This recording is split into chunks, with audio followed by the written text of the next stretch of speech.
Très chers amis, bonsoir et Erev Tov, Shalom Aleichem. Ok, super, merci beaucoup.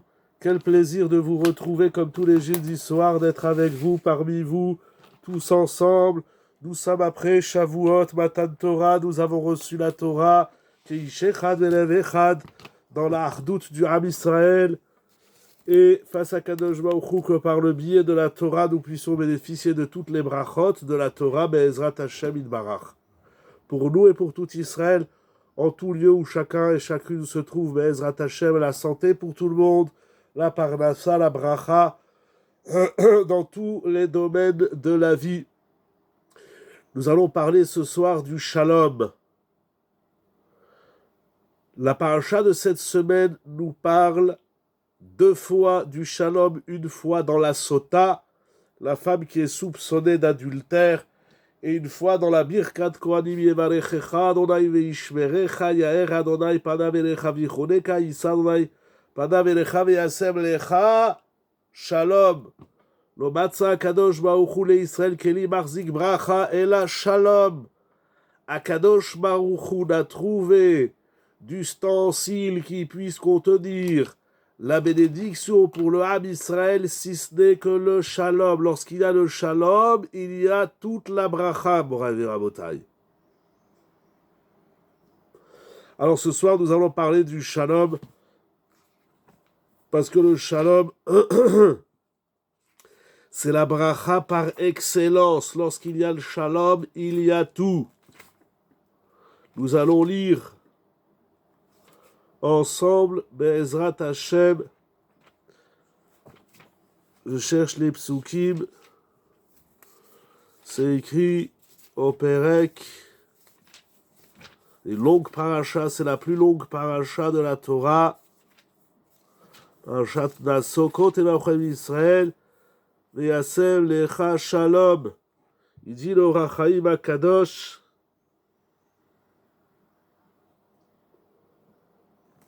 Shalom ou Efer Apirud. Le shalom, c'est l'opposé de la division, de la séparation. Il dit le Rachaim Akadosh Va'baskil betevat shalom. Celui qui comprend bien, qui saisit le mot shalom, yeda, il saura, il comprendra, ki uze yesod olam. Le shalom est la base du monde. Amachazik ba'elyonim ou ba'tahtonim. C'est la mida, la qualité qui tient les créatures d'en haut et les créatures d'en bas. Même les malachim ont besoin de shalom. Et lorsqu'on a le shalom, il y a le shalom dans les elyonim et les tahtonim. Je ne comprends pas ce que ça veut dire, mais c'est ce qui est écrit. Vehu keli amarzik bracha.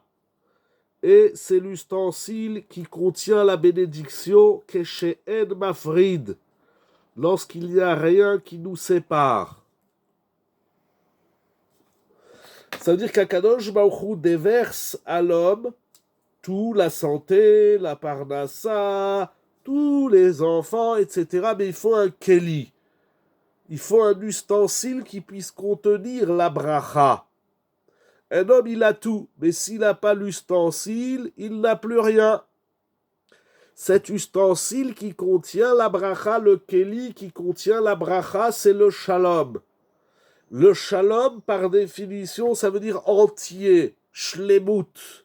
Si ton ustensile est bréché, eh bien, ce que tu mets dedans, ça va sortir. Le shalom, c'est l'anti-piroud, nous dit le Rachaim Akadosh. Moraï Verabotai. Il y a dans la paracha de cette semaine le shalom en général, comme nous venons de le lire dans la Birkat Kohanim, mais il est également fait mention dans la paracha le shalom baït. Et vous savez que j'adore ce sujet. Alors nous allons parler du shalom baït, qui est d'ailleurs la référence du shalom en général. S'il y a le shalom dans le couple, dans la famille, alors il y a le shalom de partout et on a la bracha. La paracha de cette semaine, dans Parashat Nasso, au chapitre 5, la Torah va nous parler de la sota, la femme qui est soupçonnée d'adultère. Alors attention, c'est pas tout soupçon, une femme qui rentre tard à la maison, le mari va pas lui dire je te soupçonne d'adultère. Il y a tout un traité dans la Mishnah et dans la Gemara, ainsi que dans le Rambam et dans le Shulchan Aruch, qu'est-ce qu'on appelle un soupçon, et à partir de quand la femme, elle s'appelle sota. Sota, littéralement, ça veut dire qu'elle s'est détournée du chemin. Et selon les règles de la sota, une fois qu'elle est désignée comme telle, il y a tout un processus dans la paracha au chapitre 5 du verset 11 au verset 31. Il y a donc 20 psukim, 21 psukim, 21 versets dans la paracha qui nous parlent de la sota.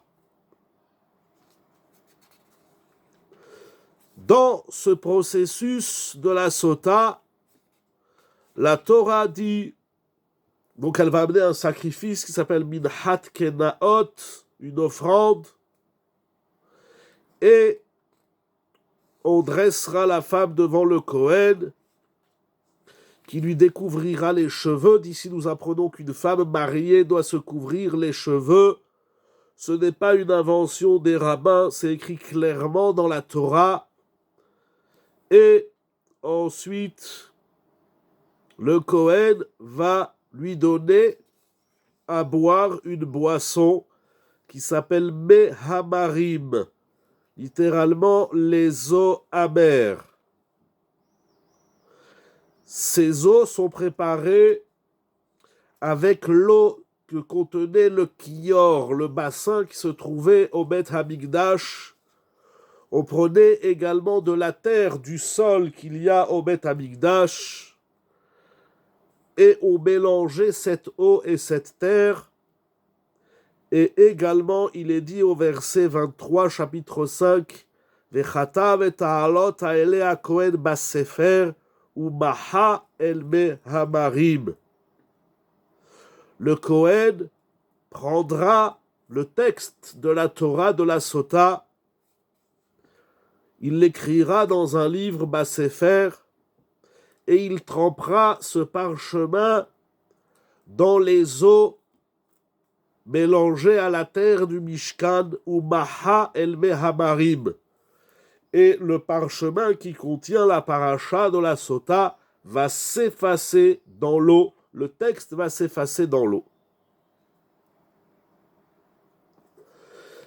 Et la Torah nous dit que si la femme a commis la faute, elle a commis l'adultère, alors à travers ses eaux amères Mehamarim, eh bien, elle va mourir. Mais si au contraire, elle n'a pas fauté, alors elle ne mourra pas. Voilà en très simple et très bref, en sautant les trois quarts du sujet. Et donc, il y a ici un constat surprenant et très puissant de la Torah pour régler le problème de ce couple dont le mari a des soupçons avérés, comme c'est expliqué dans la Gemara, dans la Halacha, de la frivolité de son épouse. Il faut régler le problème et personne ne peut savoir si elle a commis d'adultère ou pas. Le seul qui peut savoir et qui sait tout, c'est Akadosh Baruchu Ishtabar Shemo. La Torah dit Umaha el Mehamarim. On va prendre le texte de la Torah, on va le tremper dans ses eaux et le texte va s'effacer. Quelque chose d'incroyable, c'est unique à ce contexte de la Sota, d'effacer des psukim, des versets, des passages de la Torah. Tout cela est surprenant, au point que la Gemara, au traité des Darim notamment, mais s'écrit plusieurs fois dans le Talmud, nous dit la chose suivante, c'est ramené dans Masechet Shabbat, Souka, Makot, Choulin, et Nedarim, Daf Samervav Amoudbet, donc par 5 fois dans le Talmud, il est dit la chose suivante, la Sot Shalom Ben Ish Le Ishto, afin de rétablir le Shalom entre un homme et sa femme, Amra Torah Shemi Shenichtav Mikdusha, mon nom qui a été écrit dans la sainteté, puisque, vous avez compris, on prend le passage de la Torah où s'écrit le nom d'Hachem, on va prendre ce parchemin, on va le tremper dans l'eau, et bien évidemment, cela va s'effacer, donc ça va effacer le nom d'Hachem. Akadosh Baruch Hu dit pour rétablir le shalom entre un homme et son épouse, eh bien, j'efface mon nom qui a été écrit dans la sainteté, que mon nom soit effacé à la Ma'im Ameharerim, Besafek. Nous allons voir ça veut dire quoi ici le mot Besafek, que mon nom soit effacé, a dit Akadosh Baruch Hu, et qui sait que effacer le nom d'Hachem, c'est extrêmement grave. Il y a des questions de halakha très intéressantes. Si sur un ordinateur on peut effacer le nom d'Hachem, est-ce qu'on peut effacer sur des bandes magnétiques? Avant c'était à la Sheila, vous rappelez les cassettes en bande magnétique, est-ce qu'on peut effacer des livrets Torah? Tout ça, ce sont des questions importantes qui existent. Akadosh Baruch Hu a dit, effacez mon nom, mon saint nom Shemi Shenichtav Mikdusha, afin de rétablir le shalom entre un homme et sa femme. Ça, c'est le texte de la Gemara. Ici, dans Masechet Nedarim, encore une fois, c'est ramené 5 fois dans le chasse, cette formule. C'est dire combien c'est un chidouche incroyable. Pour rétablir le shalom, comment le shalom peut revenir dans le couple avec ce grand soupçon pour la femme? Alors, je vais d'abord, très bonne question, je vais d'abord répondre partiellement à votre question. Il faut savoir que le couple, ici, bien évidemment, ne vit pas une vie harmonieuse, puisque l'homme soupçonne, c'est plus qu'un soupçon, hein, on va dire l'homme a des arguments forts qui sont longuement expliqués dans la Gemara, il faut des édim, etc. Il n'y a pas de témoin de l'adultère, mais il y a un témoignage de l'isolement d'une femme avec un homme dont le mari l'a fait kinou, il vestira, bon c'est toute la souilla, mais simplement, eh bien, ce couple ne peut plus vivre de façon harmonieuse. Et on n'a aucun moyen de régler leur harmonie. Parce que cela fait partie de la souilla de savoir si l'homme a le droit de continuer de vivre avec sa femme, etc. Comment on fait? Comment on fait pour régler un problème insoluble? Baruch atah Adonai Eloheinu melech haolam she'akol yamid. Je dis que je réponds partiellement parce que nous allons développer et ça va répondre à votre question.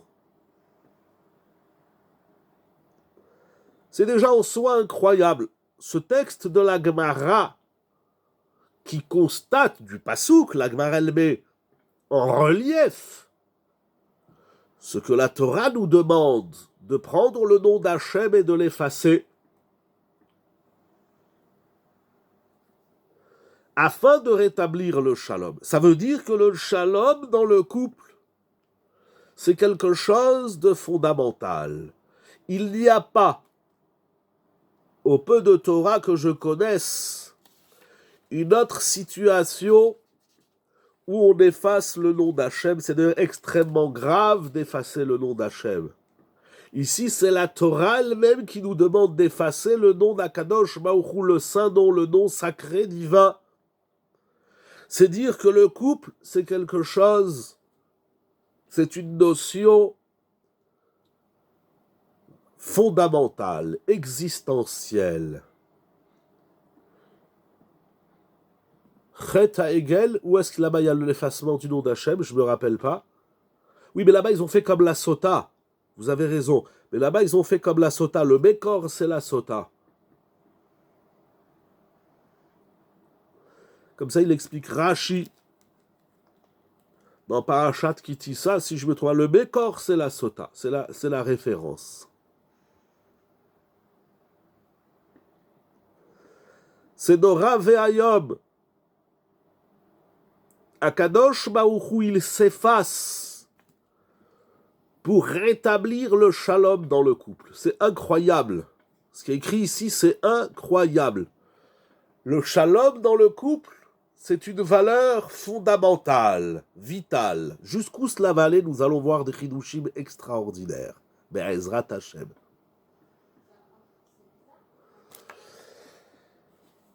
Rabbi Avraham de Sokotchov, le Avnenezer, il fait sur cela un constat extraordinaire. Dans cette Tshuvot, Avnenezer, Orach Chaim Lamed Dalet, j'ai un sefer qui s'appelle Avnenezer à la Torah, qui a regroupé tout ce que l'Avnenezer il a écrit dans ses différents ouvrages. Il fait un constat incroyable. Il dit la chose suivante. En chiyuv ala Baal leashkota. Le mari n'a pas d'obligation de faire boire ses eaux amères à son épouse. Ve'im rotse yotzi ve'iten ketuva. Le mari a le choix. On lui dit, voilà, ton couple, il est arrivé à un stade dramatique. C'est de ta faute, c'est de sa faute. On s'en fout de savoir c'est de la faute de qui. Maintenant, on est devant un fait. Alors, tu as la possibilité. Est-ce que Hachem s'efface pour le shalom ou pour la vérité dans le couple? C'est écrit qu'Akadosh Baruch Hu, je relis la Gemara, la asot shalom, pour faire le shalom. Donc la Gemara dit que c'est pour faire le shalom. Donc le mari, on lui dit, il y a deux possibilités. Ou tu fais boire l'eau de sota à ta femme, donc en passant par l'effacement du nom de Dieu, du nom sacré, ou bien tu divorces, et bien évidemment, tu indemnises ton épouse, tu lui donnes la ketouva, la somme inscrite dans la ketouva. De même, cette femme, la sota, n'a pas l'obligation de boire cette eau-là. Im tirtse tetse belo ketouva. Elle peut dire, moi, mon mari me soupçonne. Imaginons, je ne rentre pas dans tout cela, sinon on y passerait au moins 49 jours, parce qu'il y a 49 dapim dans la Masechet Sota. Mais mon mari, il a des soupçons fondés. Moi, je dis que je n'ai pas commis d'adultère, même s'il y a eu des comportements qui manquent de tsniout, de pudeur. Je n'ai pas gardé mes limites, mais moi, j'affirme que je n'ai pas fauté avec un autre homme. Vous me dites, vous, le Beddin, les Kohanim, la Torah de boire les eaux de sota, je refuse. Je préfère divorcer. Alors on lui dit, madame, puisque c'est vous qui demandez le divorce, le mari, il va vous divorcer, mais vous ne toucherez pas la ketouva. Ça veut dire que si c'est le mari qui demande le divorce, il doit donner la ketouva. Et si c'est la femme qui demande le divorce, elle ne touche pas la ketouva. En tout cas, le mari comme la femme peuvent demander le divorce plutôt que de passer par le processus décrit dans la Torah. Comme ça dit Rabbi Abraham de Sokotchov, le Gaon et Tzadik Avnenezer. Alors, il fait le constat suivant. Ve'imken, et donc mitzvah zo, cette mitzvah d'effacer le nom et de faire boire l'épouse, tzorech ha'ish ve'ha'isha hem. c'est pour l'avantage et le bénéfice de monsieur et madame. C'est-à-dire, si tous les deux ils disent, mais on veut pas divorcer, mais le mari dit, mais je veux pas divorcer, mais tu comprends que je suis gêné par la situation frivole, par ton comportement de sota. Je veux que tu bois les eaux. Et si elle dit OK, ça veut dire qu'ils ne sont pas obligés de passer par ce processus. Il va leur rester. Il y a deux possibilités. Ou on divorce, ou on reste ensemble, mais il faut rétablir le shalom. Ça veut dire que l'effacement du nom de Dieu, il est au bénéfice du couple.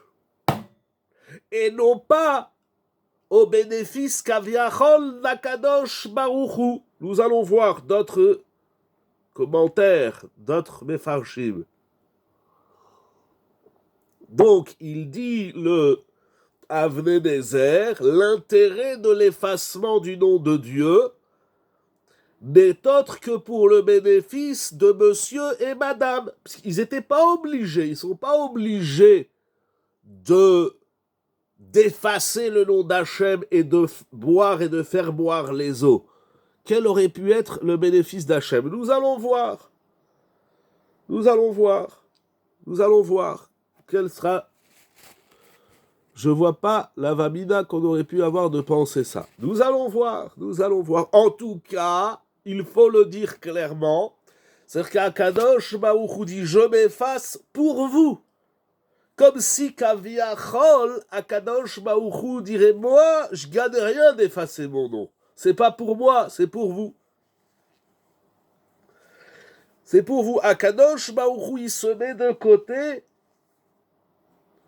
Il nous permet, il nous autorise. Non, ce que je veux dire déjà, le chidouche, enfin, ce que je comprends du Avnei Nezer, c'est qu'on aurait pu dire qu'on efface le nom d'Hachem si c'est le dernier recours. Or, ce n'est pas le dernier recours, il y a un autre recours, c'est de divorcer.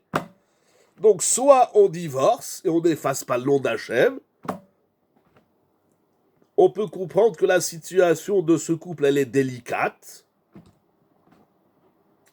ou bien on reste ensemble, et pour rester ensemble, il faut effacer le nom d'Hachem. Akadosh Baruch il dit, je vous donne l'autorisation d'effacer mon nom si vous le désirez.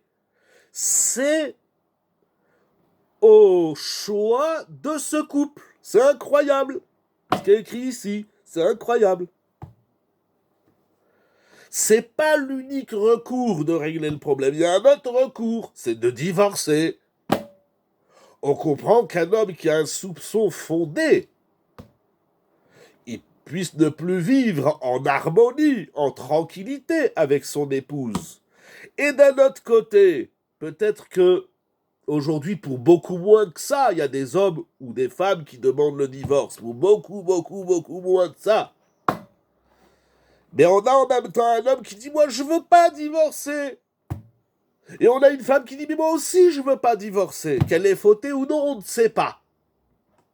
C'est incroyable ce qui est écrit ici. Akadosh Baruch dit, si vous voulez pas divorcer, alors le seul moyen que vous avez, c'est d'effacer mon nom. C'est incroyable ce qui est écrit ici, mon Rabbi Rabotai.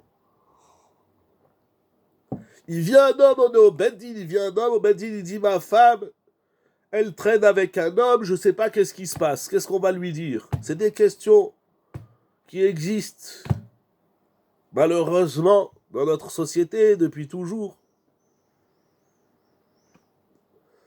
Dire, tu veux rester avec elle? Si, dit non, je peux pas rester avec elle. Elle se comporte mal, elle manque de tzni'out, elle traîne avec des hommes, je sais pas qu'est-ce qu'elle fait.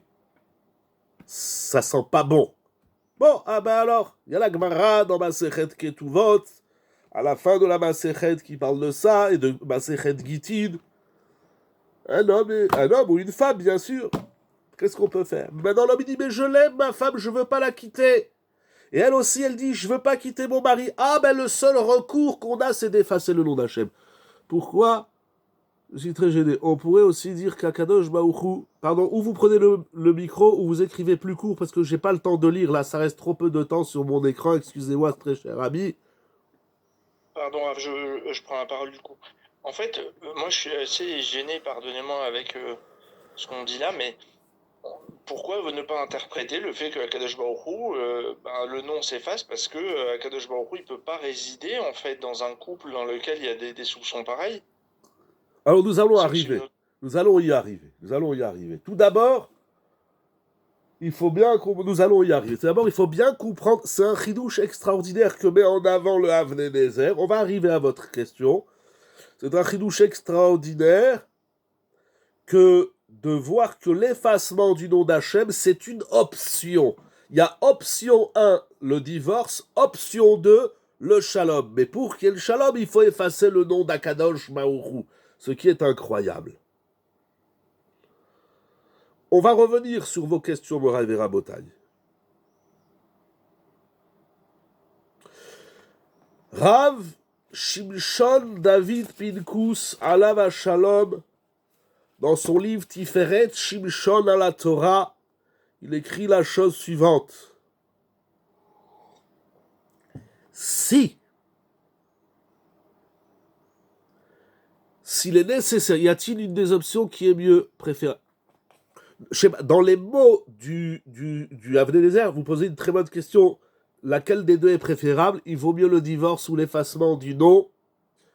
Dans les mots du Avnei Nezer, je ne sais pas, c'est une très bonne question que vous demandez. Dans les mots du Avnei Nezer, je comprends qu'on laisse au couple de choisir. Si l'un des deux demande le divorce, alors, s'ils veulent divorcer, on ne va pas effacer et les faire boire et faire le shalom, ils ne veulent pas. Qu'est-ce qui est mieux? Moi, j'ai envie de dire que le mieux, c'est le shalom.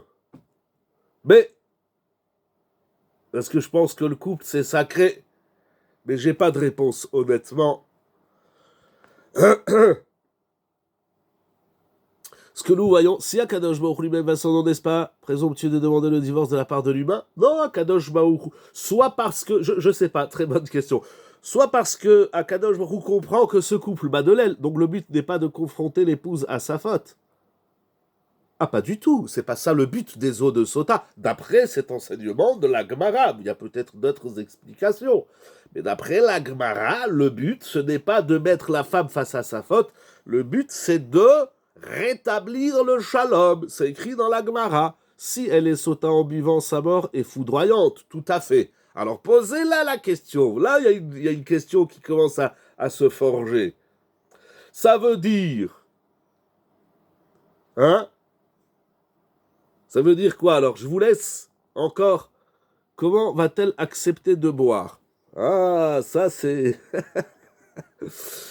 Si elle sait qu'elle est coupable, comment elle accepte de boire? Mais donc, c'est pas le shalom, mais le tikkun qui recherche. Non, ce qui est recherché, c'est le shalom. Pourquoi ça passe pas, ça? La Gemara, elle dit, encore une fois, la sot shalom ben ish le ishto. On avance, vous allez voir. Il dit par la mort potentiellement comment? Très bonne question. Très très bonne question. Nous allons y arriver. C'est ça la question. Il dit Rav Pinkus, alava shalom. Ça veut dire que c'est tellement grandiose et important de faire régner le shalom dans le couple, au point qu'Akadosh Baruch Hu, il a ordonné d'effacer son nom. Ça veut dire que l'effacement du nom d'Hachem est nécessaire pour l'équilibre du couple. Ça veut dire, nous dit Rav Pinkus, si Akadosh Baruch Hu il efface son nom, quel est l'équivalent de la sota pour l'homme? Ah ben c'est l'amant. Ça veut dire que l'homme avec qui elle a fauté, lui aussi va mourir, même s'il n'est pas là, même à distance. Mais c'est encore une bonne question. Donc, si l'effacement du nom d'Hachem est nécessaire pour l'équilibre, pour le shalom de ce couple, ça veut dire qu'il y a une qualité fondamentale pour que le couple existe, c'est, comment on va dire, l'effacement de soi. On n'aime pas ça aujourd'hui. Lui, il traduit ça, midat asavlanut. Jusqu'où, et c'est une question très importante dans le couple,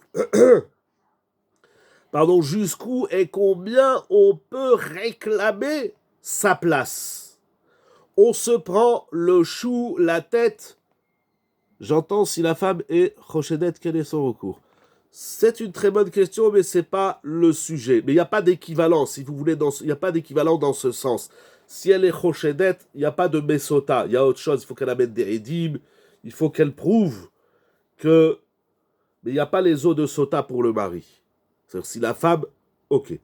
Donc ça veut dire que dans le couple, lorsque tu revendiques ta place, tu as le droit de revendiquer, peut-être même le devoir de revendiquer, de réclamer ta place, seulement si ça ne n'entache pas le shalom. Si je dis à ma femme, moi, c'est comme ça, j'ai mes principes, je bougerai pas. Si ça foudroie le shalom de ton couple, tu n'as pas le droit de réclamer quelque chose. Tout ce qu'on réclame, tout ce qu'on revendique dans le couple, c'est jusqu'au shalom. On n'a pas le droit de dépasser les limites du shalom. Si la couleur du canapé, je prends des exemples bidons, si la couleur du rideau, ou si l'horaire à laquelle on va une hatouna, tout ce que tu veux, ça va empiéter sur le shalom, alors tu n'as pas le droit de le réclamer. Si ce que tu réclames va entacher le shalom de ton couple, tu le prends et tu le jettes à la poubelle. Ah, j'adore les gens qui disent, mais alors j'étouffe. Ben, celui qui étouffe avec sa femme, il a un grave problème. Mais bien sûr, derrière tout ça se cache l'amour. Mais parce que lorsqu'on aime, on est prêt à tout donner à l'autre. Alors comment a-t-il le droit d'être soupçonneux? C'est pas qu'il a le droit, je dirais même qu'il a le devoir. Parce que ce n'est pas qu'un droit, c'est un devoir. Et attention, je l'ai dit, ce n'est pas un soupçon juste « Oh, tiens, tu devais arriver à 20h, il est 20h15 ». Ça s'appelle pas un soupçon, ça s'appelle une maladie que tu fais pas confiance à ta femme ou à ton mari, etc. Ici, le soupçon, il est fondé parce qu'il y a des témoins qui ont vu cet homme et cette femme, l'homme qui n'est pas le mari, avec la femme d'un autre, s'isoler. Il y a eu ce qu'on appelle le yichud, la stira. C'est-à-dire qu'il y a des éléments que la Gemara, encore une fois, la halacha vont définir. C'est pas tout celui qui vient au Bédine, il dit je soupçonne ma femme. Et pourquoi tu la soupçonnes? Eh bien parce qu'elle est restée un quart d'heure de plus au bureau. Et alors? Ça ne veut pas dire qu'elle fait des choses qu'il ne faut pas faire. Ça ne veut pas dire aussi, mesdames comme messieurs, qu'on a le droit de rester un quart d'heure de plus au bureau. Tu sais que ta femme, elle t'attend.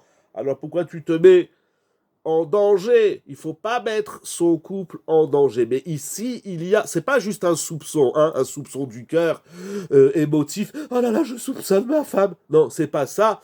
Il y a dans l'histoire, enfin ici dans le dossier, il y a des témoins qui viennent témoigner de comportements, on dit en français frivole, il faut voir exactement la connotation halachique du terme. Il y a des témoins qui viennent témoigner au Bedin qu'il y a eu notamment un isolement, une stira, un yichud. Mais pas que. Le Rav Pinkus nous dit si Akadosh Baruch Hu s'efface pour le shalom, alors à l'intérieur du couple aussi on doit s'effacer pour le shalom. C'est-à-dire quoi s'effacer pour le shalom? C'est-à-dire que tout ce que tu réclames, tout ce que tu revendiques, si ça va empiéter le shalom de ton couple, tu le réclames pas. Ah, tu vas étouffer, eh ben n'étouffe pas, ou alors tu n'as qu'à vivre avec une bouteille d'oxygène qu'on va appeler l'amour. Mais oui, au nom de l'amour, il y a des choses qu'on n'a pas besoin de se prendre la tête. Et on n'a pas besoin de prendre la tête à son épouse. Mais voilà, nous dit Rav Pinkus, encore quelque chose d'incroyable.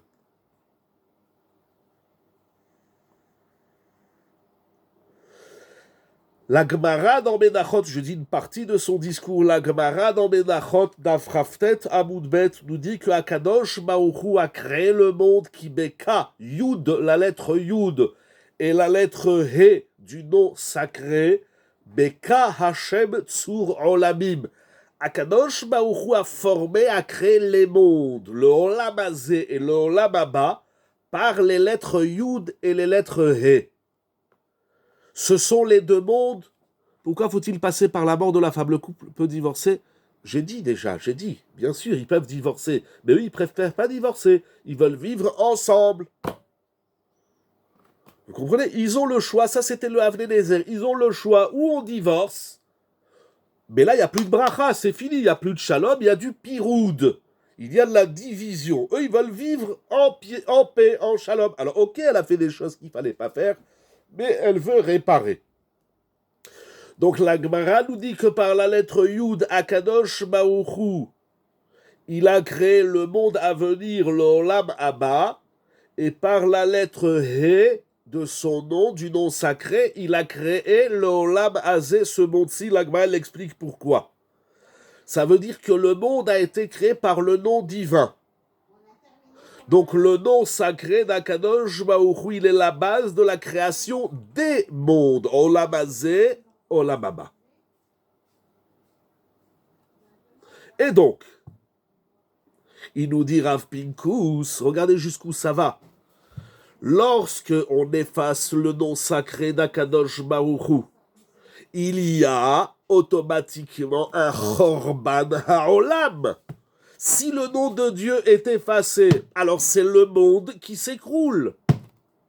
Parce que la base qui maintient le monde debout, c'est le nom de Dieu. Avec le Yud, il a créé l'Olam Abba, et avec la lettre He, il a créé l'Olam Hazé. Donc ça veut dire que lorsque la Torah nous dit d'effacer le nom de Dieu pour rétablir le shalom du couple, c'est pas juste qu'on efface le nom de Dieu qui est écrit sur un parchemin, qui est déjà en soi quelque chose d'immense. Mais ça veut dire que quand on va effacer le nom de Dieu, il y a quelque chose dans le monde qui va automatiquement se détruire, puisque le nom sacré est effacé. Or, le nom sacré est la base du monde. C'est incroyable ce qu'il dit. Et donc, lorsque Akadosh Baruch Hu dit qu'on peut effacer son nom, ça veut dire Shekedai ou Sheyagia Chorban Laolam ou Bilvad Sheyeshalom Be'Israël. Akadosh Baruch Hu dit je suis prêt d'effacer mon nom. Ce qui implique, comment ils appellent ça aujourd'hui, ce qui implique, j'ai un mot qui m'échappe, pas un cataclysme, mais comment on dit, le monde il va s'écrouler, comment ils appellent ça, j'ai oublié. Akadosh Baruch Hu, il dit effacer mon nom, ce qui implique que le monde va s'écrouler. Voilà, Chazakoubaou, c'est le mot que je cherchais. L'effacement du nom de Dieu va créer un état apocalyptique du monde. Akadosh Baruch Hu dit, je suis prêt à tout détruire pour sauver un couple. Ça veut dire que le shalom dans le couple, il vaut plus que le shalom dans le monde. L'effacement du nom de Dieu va automatiquement ça va créer des ondes destructrices et apocalyptiques dans le monde. L'essentiel, c'est qu'il y a un couple ici qui retrouve le shalom. Le shalom dans le couple, c'est plus important que le maintien du monde, de l'univers, nous dit Rav Pinkus. C'est de Rav Hayom. L'inverse est vrai, c'est-à-dire, c'est quoi l'inverse? Le couple qui fonctionne... Eh bien, c'est-à-dire que les couples qui se séparent, est-ce qu'ils créent des ondes destructrices? Non, en fait, c'est l'inverse. Voilà, c'est ça. Non, c'est l'inverse, en fait. Les couples qui sont ensemble, le shalom dans le couple, que ça a créé, justement, le shalom dans le monde. Exactement. Exactement. D'ailleurs, le Maharal, je le dis très vite, on n'a pas beaucoup de temps, le Maharal écrit dans Or Hadash, dans Purim, que la Géoula de Purim, elle a pu se faire par un couple qui vivait en harmonie, qui s'appelle Mordechai et Esther. Je ferme la parenthèse, mais effectivement, c'est très juste, j'y arrive. Ça veut dire que le couple, celui qui arrive à vivre en shalom avec son épouse, celle qui arrive à garder le shalom avec son mari, eh bien, ça crée des ondes constructrices dans le monde, dans l'univers, dans les Lyonim et les Tartonim. Le Shalom Bayit, ce n'est pas qu'une histoire individuelle entre moi et ma femme, entre moi et mon mari, mais les ondes positives, shalomtiques du couple vont au-delà de la demeure du couple et s'étendent dans l'univers tout entier qui contient les Lyonim et les Tartonim. C'est Nora Ve'ayom ce qu'il écrit Rav Pinkus Morav et Rabotai. Incroyable. Incroyable. C'est pas tout. Il y a encore quelques chidushim dans la mallette. Rav Yitzhak Zilberstein, dans son livre Alenu Leshabeach, sous la paracha de Nassau, il dit quelque chose d'incroyable. En vérité, nous allons voir que c'est écrit également dans le Maharal, mais on va aller dans cet ordre-là. Il dit la chose suivante. Nous savons, dit-il, dans la page Kouf Aleph, pour ceux qui ont le livre Alenu Leshabeach du Gaon, Rabbi Yitzhak Zilberstein, nous savons que la sainteté du nom de Dieu, la Kdushat Hashem, se trouve lorsque les lettres sont rapprochées. On a la lettre Yud et la lettre He. Par exemple, si sur une feuille de papier j'écris un Yud, il n'y a pas la Kdusha du nom. Si j'écris la lettre He, il n'y a pas la sainteté du nom. Pardon, excusez-moi. Tu peux fermer les fenêtres, là et là, s'il te plaît? Là-bas, c'est tout fermé. Excusez-moi, Mechila. Donc, la Kdusha du nom, la sainteté du nom sacré d'Hachem, c'est seulement lorsque les lettres Yud et la lettre He sont rapprochées. De telle manière que nous puissions les lire ensemble. Si sur une feuille j'écris Yud, ça ne s'appelle pas le nom sacré. Si j'écris He, ce n'est pas non plus le nom sacré. Il faut écrire le Yud et le He. C'est la raison pour laquelle, dit-il, qu'il y a l'interdiction de déchirer une feuille sur laquelle s'écrit Yud Ke. Parce que la séparation des lettres, imaginez, j'ai une feuille, un texte où s'écrit la lettre Yud et à côté juxtaposé la lettre He. Donc là, il y a le nom de Dieu. Si je déchire la page, d'un côté j'ai le Yud, de l'autre côté j'ai le He, ça s'appelle effacer le nom de Dieu parce que j'ai divisé entre les lettres. Il y a l'effacement de la lettre, c'est-à-dire si la lettre elle a disparu, et il y a la séparation des lettres, ça aussi ça s'appelle effacer le nom d'Hachem.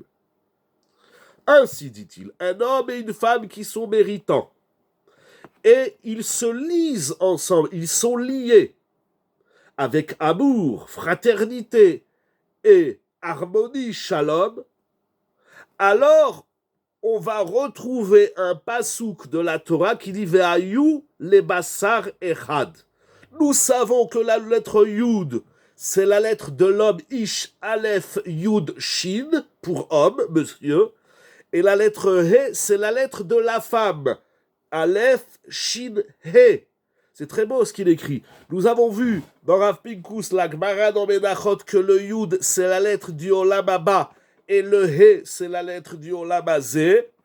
Rav Zilberstein, Shalita, nous rappelle que la lettre Yud, ça c'est la Gemara dans Sota, ou dans Kiddushin dans Sota, si je ne me trompe pas. Oui, dans Sota, la lettre Yud, c'est la lettre de monsieur, et la lettre He, c'est la lettre de madame.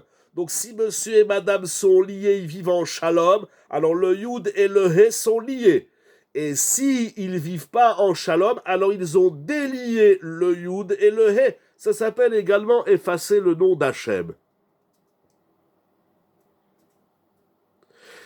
Il ramène au nom du Sefer Hamoudé Yitzhak. C'est la raison pour laquelle on a le droit d'effacer sur le papier le nom de Dieu, afin de rétablir le shalom dans ce couple, c'est-à-dire afin de rétablir le Yud et le He. Monsieur, c'est le Yud, on n'a pas le temps d'expliquer tout ça, c'est écrit dans la Gemara, Ish Aleph Yud Shin, le Yud, c'est la lettre de monsieur, He, c'est la lettre de madame. Donc, Akadosh Baruch Hu dit, effacez mon nom qui est écrit sur un papier, avec toute sa sainteté, afin de recréer mon nom dans ce couple Yud de monsieur et He de madame. Ils sont séparés. Donc mon nom est entier sur un papier, mais il est délié dans ce couple. Effacez mon nom sur le parchemin afin que le couple se retrouve, afin que mon nom qui est inscrit dans le couple soit reconstitué. Incroyable ce qu'il écrit. Ça veut dire, monsieur et madame qui sont divisés, ils ont donc séparé le nom de Dieu qui s'appelle l'effacement du nom de Dieu. Akadosh Baruch Hu dit efface mon nom. Vous pouvez redonner le nom du Rav. Il ramène, c'est Rav Yitzhak Zimmerstein dans Aleinu le Shabeach sur la paracha. Il ramène au nom du Chamoudé Yitzhak. J'ignore qui est l'auteur du Chamoudé Yitzhak, mais il ramène au nom du Sefer Chamoudé Yitzhak.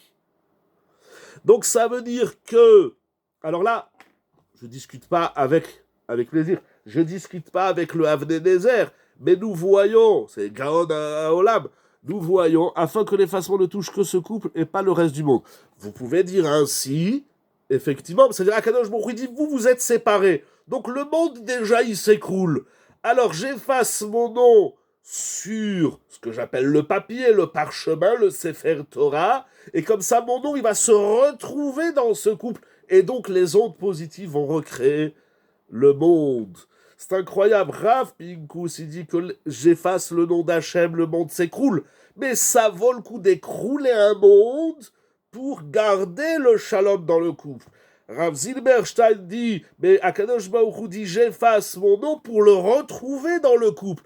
Donc lorsque le Avnei Nezer dit que c'est à l'intérêt du couple, je discute pas avec le Gaon Haolam qui s'appelle le Hadmour de Sokotchov, mais je vois qu'il y a aussi un intérêt kaviachol pour Akadosh Baruch Hu, parce qu'on a effacé son nom sur le livre, mais on a rétabli le nom de Dieu dans le couple. Et ce qui est très intéressant, c'est que le nom divin dans le livre est inférieur, entre guillemets, du nom de Dieu qui est dans le corps, Ve'ayu le basarechad, dit-il. C'est-à-dire que le couple, ça il faut comprendre, le couple, c'est l'association des lettres divines, le Yud pour monsieur et le He pour madame. C'est-à-dire le couple, c'est le nom de Dieu. Alors Akadosh Baruch Hu dit mon nom dans le livre, effacez-le pour retrouver mon nom dans la vie de ce couple. Dans le même ordre d'idées, le Maharal de Prague explique. Dans Netiv HaShalom, le Maharal il a écrit un cahier qui s'appelle Netiv HaShalom, le sentier du Shalom. Il dit la chose suivante.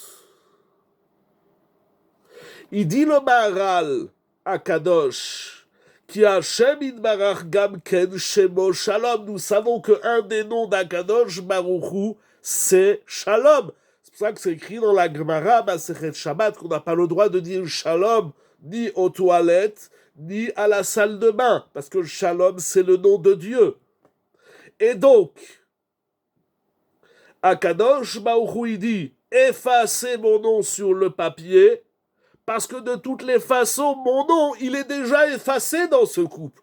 À partir du moment où il n'y a pas de Shalom dans le couple, alors il n'y a pas... Déjà, Akadosh Baruch Hu, dans le même ordre d'idée que le Chamoudé Yitzhak, le couple est divisé, donc le Yud et le He sont divisés.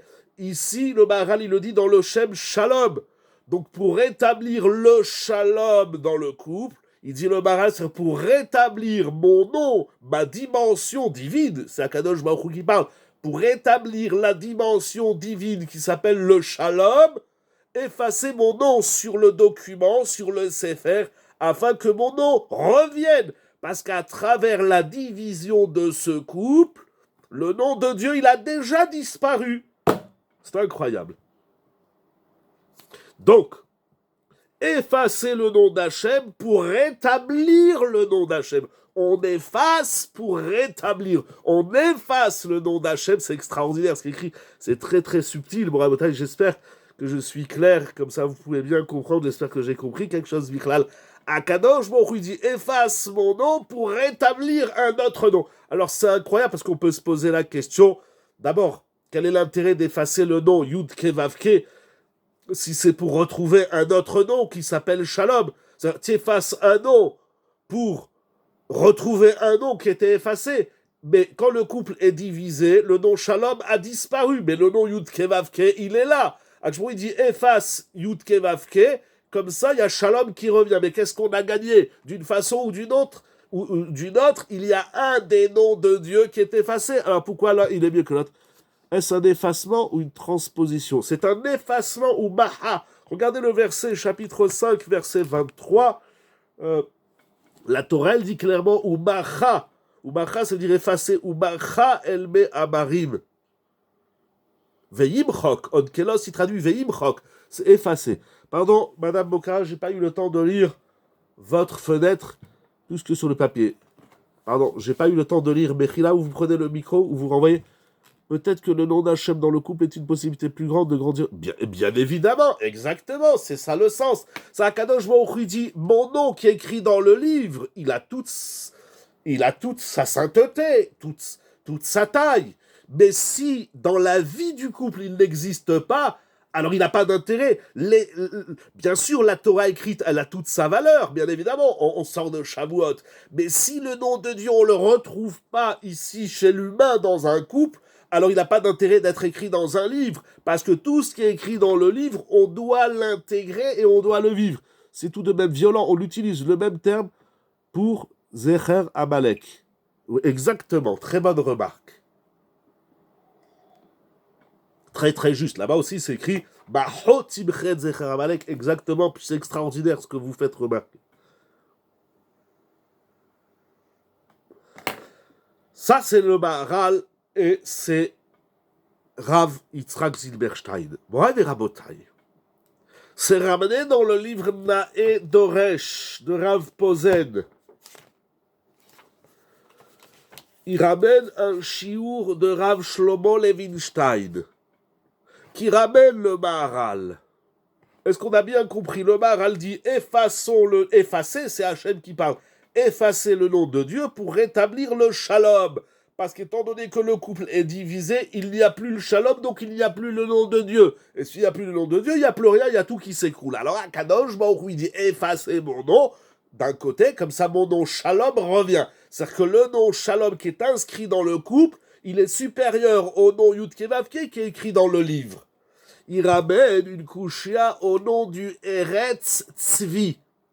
Il dit, je comprends pas quelque chose. Regardez la kushia.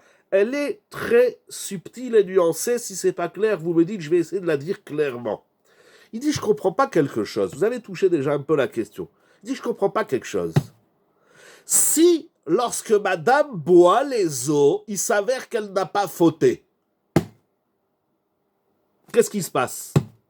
Eh bien, si elle n'a pas fauté, les eaux vont devenir des eaux de bénédiction, et donc le couple, il va repartir en shalom. Le mari va dire, bon, je t'avais soupçonné, il y avait des éléments retenus contre toi, Akadosh Baruch Hu a rétabli le shalom dans notre couple.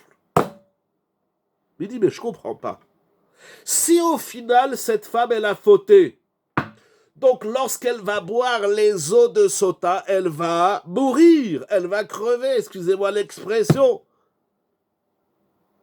Et si elle va mourir, alors on a effacé le nom de Dieu pour rien, parce qu'on n'a pas rétabli le shalom, elle est morte. Est-ce que la question, elle est claire, Morav et Rabotai? Sinon, je la lis dans les mots. En quoi l'effacement du nom de Dieu est un shalom, auquel cas, madame, elle a fauté. Si elle n'a pas fauté, alors effectivement, on a effacé le nom de Dieu, on a rétabli le shalom. Le mari est serein, il est tranquille, il dit, ah, ma femme, elle n'a pas fauté, Baruch Hashem.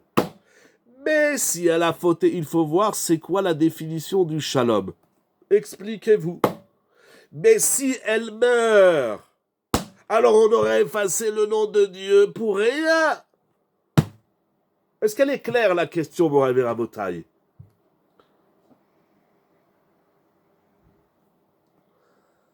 Ah, la question n'est pas claire. Encore une fois, on a développé à travers les Mefarshim les idées que vous avez eues jusqu'à maintenant.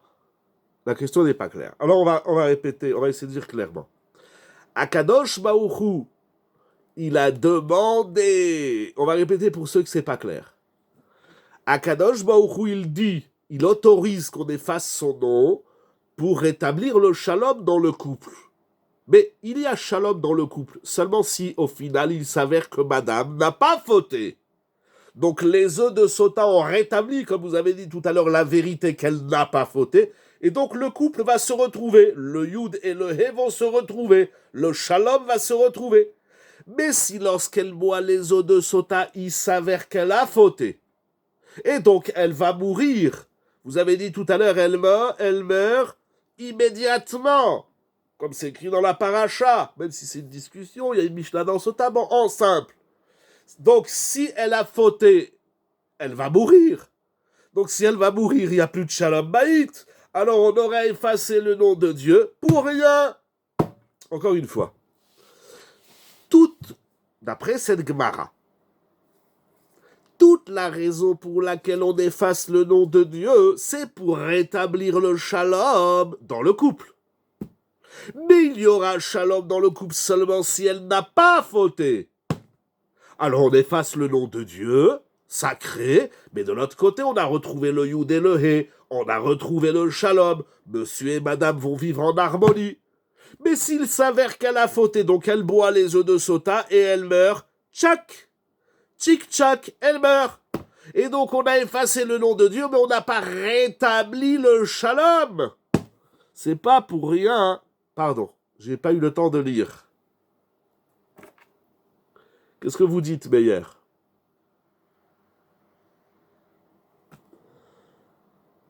Elle ne fait qu'emporter le shem de son ancien couple. Alors, mais il est où? D'accord. Mais il est où le shalom? Maintenant, elle est morte. Alors le mari, il est triste parce que non seulement sa femme, elle l'a trompé, elle a commis un adultère, mais en plus de ça, elle est morte.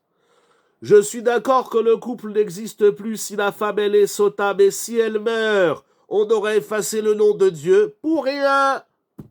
Il demande le Eretz Tzvi, où il est le shalom là-dedans? Le shalom, c'est seulement si elle n'a, auquel cas elle n'a pas fauté. Mais auquel cas où elle a fauté, alors on a effacé le nom d'Hachem pour rien du tout. Qu'il pourra épouser une autre. Non seulement sa femme, elle a trompé, mais en plus de ça, elle est morte. Misken. Lo alenu. C'est des épreuves, lo alenu. Pas pour rien, pour le shalom dans le monde. Ah! Si vous répondez ça, Madame Tzipora, c'est que vous avez compris la question. Mais ce nom n'existe plus. Je suis d'accord que le nom, il n'existe plus, puisque le couple est divisé. Mais on efface le nom de Dieu pour un couple qui n'existe plus. Alors Madame Tzipora dit, c'est pour le shalom dans le monde. Comme ça, il répond le Eretz Tzvi. Il n'y a plus le shalom dans le couple, mais au moins il y a le shalom dans le monde. Le problème, c'est que le shalom dans le monde, il passe à travers le shalom dans le couple. Et je vais vous dire deux réponses. Elles sont très, très, très, très délicates et subtiles. On prendra le temps qu'il faut pour les expliquer, parce qu'il ici écrit un grand yesod. En tout cas, c'est que tout le monde a compris la question, Morav et Rabotai. À quoi ça sert d'effacer le nom de Dieu si elle meurt? Il dit le Rav Sorotskin, Rav Zalman Sorotskin, dans son livre Oznaïm la Torah, il écrit la chose suivante.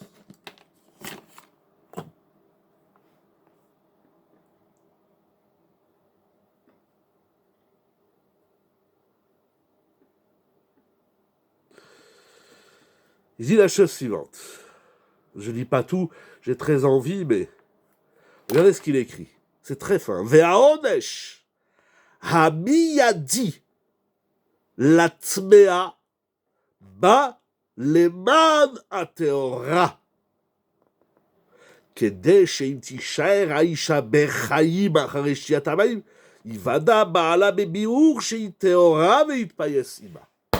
Il dit quelque chose de Nora Ve'ayom.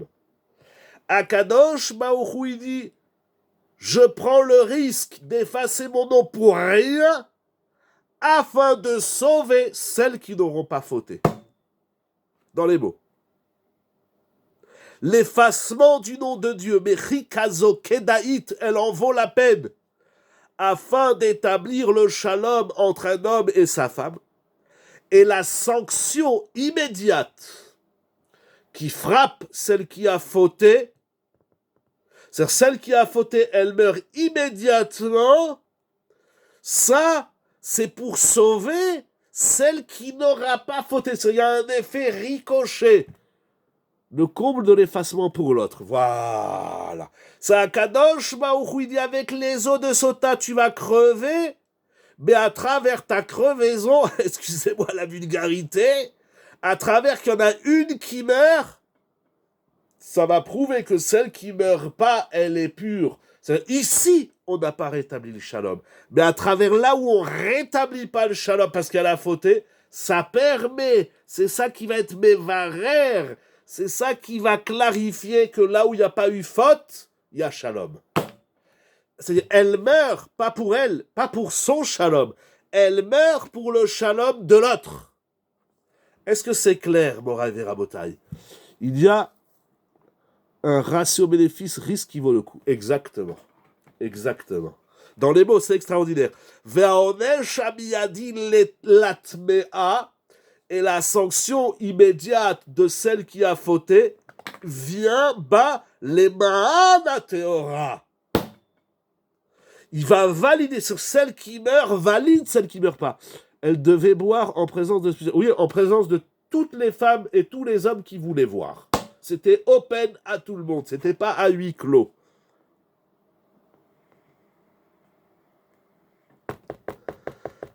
Est-ce que c'est clair ce que dit l'Osnaïm la Torah? C'est très amok, c'est très profond.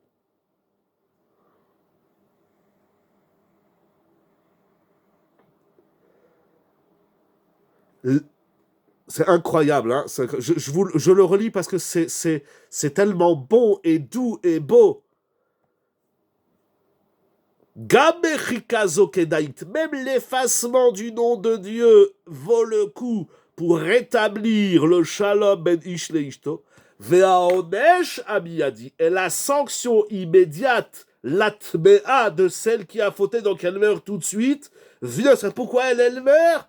Pour valider que l'autre qui ne meurt pas, elle est théora, et là-bas, donc il va y avoir un shalom.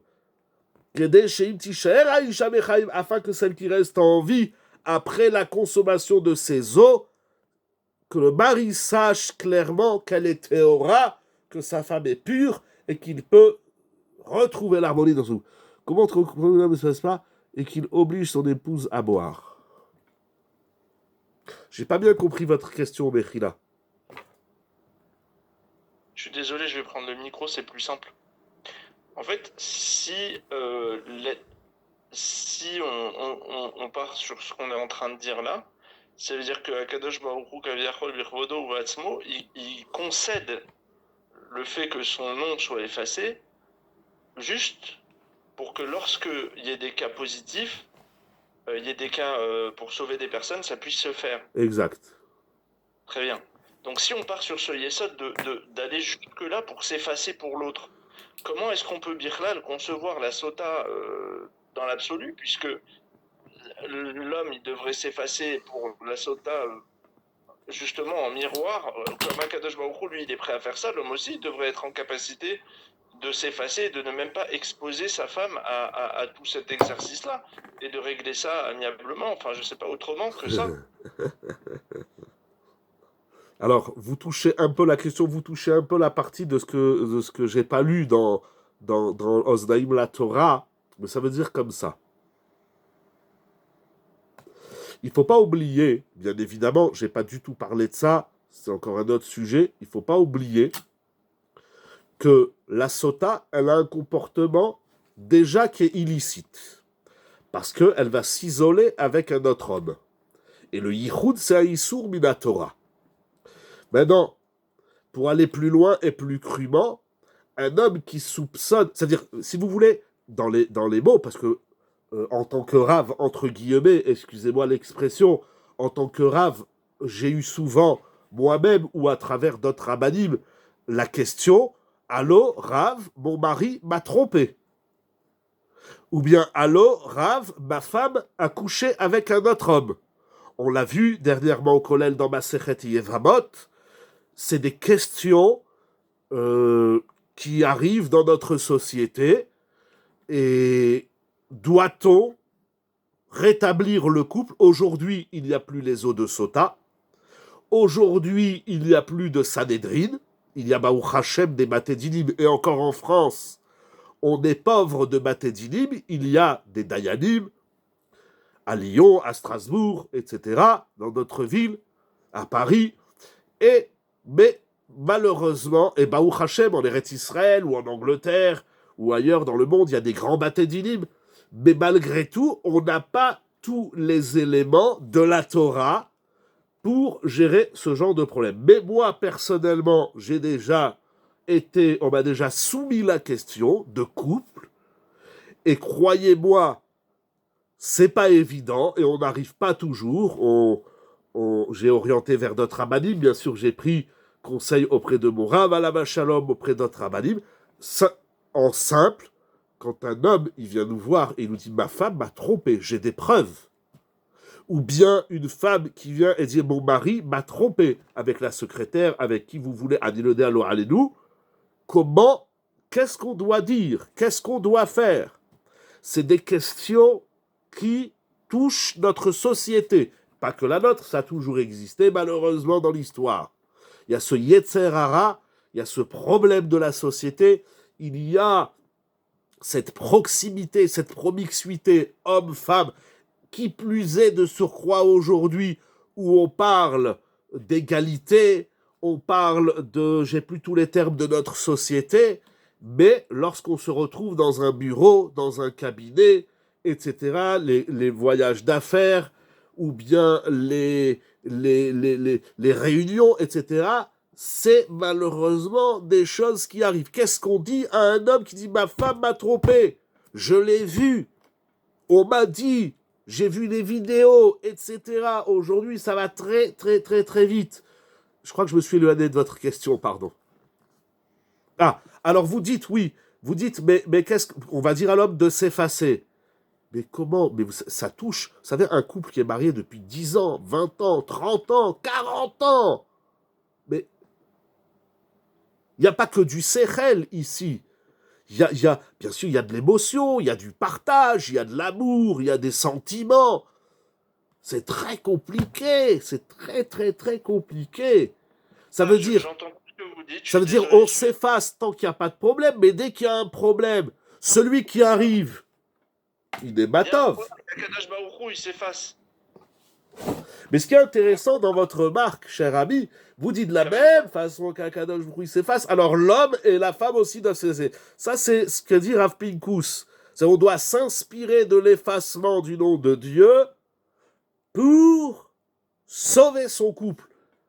Et quand ça touche l'adultère, la tromperie, comme on dit aujourd'hui, c'est des grandes sougiotes. Il y a des femmes qui viennent au Bédine et disent « mon mari m'a trompé ». Il y a des hommes qui viennent dire « ma femme, elle est partie avec un autre homme, qu'est-ce que je fais ?» Il ne voit plus sa femme pareillement. Elle ne voit plus son mari du même œil. Mais que je disais au début, pour moins que ça, déjà, les couples, ils demandent le divorce, ou déjà, tu as parlé trop longuement avec un tel, tu restes des heures au téléphone avec lui ou avec elle, avec ton patron, ou ton associé, ou je sais pas moi, ou ton voisin. C'est difficile à suivre. Alors, on est dans une société qui a malheureusement banalisé et désacralisé le couple. Avant, vous vous rappelez, dans les années encore 70-80, c'était un délit, l'adultère. Aujourd'hui, c'est plus un délit. On pouvait demander le divorce, même chez les goïms, pour cause d'adultère. Ma femme m'a trompé, il fallait amener des preuves. Si l'adultère est un interdit de Torah, ce n'est pas pour que l'un ou l'autre s'efface. Alors c'est sûr que s'il y a des témoins, il y a un vrai témoignage de l'adultère, ça là, il n'y a rien à faire. Mais aujourd'hui, et des témoins, il y a toutes les ilchot haïdout, il faut que ce soit deux hommes qui aient vu l'adultère, deux hommes cachers, avant d'obtenir un témoignage valide halachiquement. C'est pas évident. Quand un homme dit « ma femme m'a trompé », parce que aussi le terme, il va très vite. Aujourd'hui, on a aussi banalisé et désacralisé les verbes. C'est un grand problème. Moi, un jour, je vais vous dire, j'ai reçu un couple. Il y a très longtemps. Le mari, il m'a dit, ils sont venus tous les deux, il m'a dit, on a un gros problème de shalom baït, je vous le fais en calme, mais vous imaginez les cris et les engueulades et les insultes. Si ma femme, elle me trompe. J'ai dit, mais tu sais, de dire ça, c'est très grave, surtout devant elle. Elle m'a dit, non, mais de toute façon, il me le répète tous les jours. Je lui ai dit, pourquoi tu dis qu'elle te trompe? Tu as des preuves? Il m'a dit, j'ai des preuves. Vous savez, c'était quoi ces preuves? C'est que chaque fois qu'elle allait faire les courses, à Carrefour, à Leclerc, etc., elle allait se garer dans les parkings. Il gardait les tickets de parking. Il dit, ma femme, tel jour, elle était dans tel parking, tel jour, elle était dans tel parking. J'ai fait, mais c'est écrit sur le ticket qu'elle était à Carrefour ou à Leclerc. Il me dit, c'est pas vrai, elle revient sans les courses. Elle va à Leclerc dans les parkings. Je dis, mais tu es fou, quoi, tu es complètement taré. Aujourd'hui, ça va. On a désacralisé le couple. Le sujet, c'est pas l'adultère, c'est pas le couple, c'est le shalom. Mais il faut faire très, très, très attention. Et je vous dis, c'est des grandes soubiotes, il y a des grandes chouvas dans la halakha, déjà dans la Gemara, on l'a vu au collège dernièrement dans Yevamot, et la Gemara donc Tuvot, etc. Ça manque pas les sujets, les soubiotes, vous dites, je réponds partiellement à votre question, vous dites, mais pourquoi on ne demande pas à l'homme de s'effacer? Mais comment on va dire à un homme de s'effacer quand il découvre que sa femme, ça fait 1 an ou 2 ans qu'elle le trompe avec un tel? S'effacer de quoi? Mais elle a tout détruit, et vice-versa. Si c'est un homme qui trompe sa femme, elle dit, mais moi, malheureusement, j'ai reçu beaucoup de couples comme ça. Il y en a qui ont été d'accord de reprendre, mais c'est un très, très, très, très, très long travail, de longue haleine. Il y a des couples qui ne veulent pas, après il y en a qui regrettent, etc., etc. Bref, Rabotai, pour terminer, après ce chidouche extraordinaire du Osnaïm, la Torah, je voudrais relire avec vous la Gemara dans des Darim et vous dire un chidouche. Je vais le dire très vite et vous laisser réfléchir. Je relis la Gemara. La sot shalom ben ish leishto. Ce que je vois déjà, c'est que le shalom dans le couple, c'est sacré. C'est sacré parce que le shalom dans le couple, c'est le yesod haolam, c'est la base du monde. Akadosh Baruch Hu, il a créé le monde Adam et Chava. Toute l'histoire de la Torah, c'est Adam et Chava, Noach et Naama, Avraham et Sarah et Agar, Yitzhak et Rivka, Yaakov, Rachel, Léa, Zilpa et Bilha, Moshe et Tzipora, Shlomo Amelech et ses épouses, David Amelech et ses épouses. Toute l'histoire de la Torah, comme on l'a déjà dit, Purim, Hanouka, toute l'histoire de la Torah, c'est le couple. Le Aaron HaKodesh, dans l'Arche Sainte, il y avait les 2 chérubins, les 2 kérouvim qui s'enlaçaient comme un homme et une femme, c'est écrit dans Chazal. Shir HaShirim, c'est le chant du couple. Shavuot, c'est écrit dans les Sfarim, c'est la fête du couple, parce qu'à Shavuot, on s'est marié avec Akadosh Baruch Hu. Akadosh Baruch Hu, il est le Khatan, et nous, le peuple d'Israël, nous sommes la Kala. Recevoir la Torah, c'est une histoire de... Le couple, c'est la base du monde. Et donc, pour faire ce shalom, Akadosh Baruch Hu Amra Torah, la Torah elle a dit mon nom qui a été écrit chez Nichtav Mikdusha dans la sainteté, Imachre Alamaim Amarerim Besafek. Il y en a qui n'ont pas cette version, mais d'après la Gemara que nous avons, Akadosh Baruch Hu dit effacez mon nom même s'il y a un peut-être de retour de l'harmonie du couple. C'est pas évident. C'est le chidouche de l'effacement du nom de Dieu. Akadosh Baruch Hu dit effacez mon nom même si c'est pas sûr que ça rétablit le shalom. On prend entre guillemets le risque de rétablir le shalom. On va pas dire le risque. On se donne les chances. C'est pas tu effaces le nom d'Hachem, c'est sûr qu'il y a le shalom. Parce que celle qui a fauté, elle va mourir. La coucha du Osnaïm la Torah, la coucha du Eretz Sevi. C'est pas sûr. Akadosh Baruch Hu dit efface mon nom même si c'est pas sûr. Besafek. Même si c'est pas sûr que vous allez rétablir le shalom. C'est tellement important qu'il faut mettre toutes les chances de son côté. Bezrat Hashem pour qu'il y ait le shalom dans les couples, afin qu'il y ait le shalom à Israël. Et lorsqu'il y a le shalom, il n'y a plus le piroud, et il n'y a plus de la division. Je reviens au Rachaïm du début du shiur, et lorsqu'il n'y a plus de division, eh bien il y a le shalom chez Yesod haolam ba'elyonim ou ba'tartonim. Et rappelons-nous cette Gemara, il y a tellement à dire sur le shalom. יברכך אדוני וישמרך, יאר אדוני פניו אליך ויחונך, יישא אדוני פניו אליך וישם לך shalom.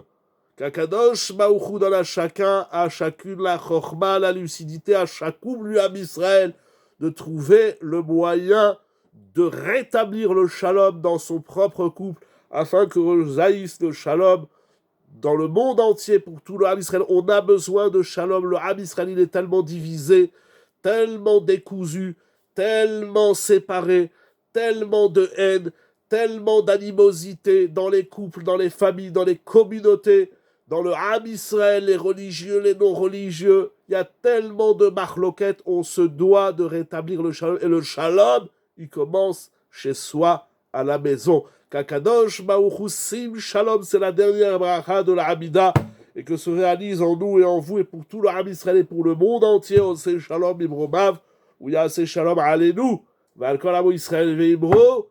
Amen. Shabbat Shalom Mevorach, dans la joie, la santé, le sourire et surtout le Shalom, pour la gloire d'Akadosh Baruch Hu, pour la splendeur de la Torah et pour la splendeur des Chidushim, que nous puissions nous remarier avec notre couple, avec nos conjoints, et se remarier avec Akadosh Baruch Hu, des cascades de brachot, que tout vient par le mérite du Shalom. Que Dieu vous bénisse. Un grand merci à Rabbi Jonathan et son épouse pour votre disponibilité et votre investissement, que nous puissions toujours partager des chidushim et vivre la Torah dans toute sa dimension. Qu'Akadosh Baruch Hu, il amène le Shalom dans nos demeures, dans nos familles, dans nos communautés, dans le Ham Israël et dans le monde entier. Shabbat Shalom Uvarach, Yeshiva Zoom, Sage Online, avec le sourire. Shabbat Shalom.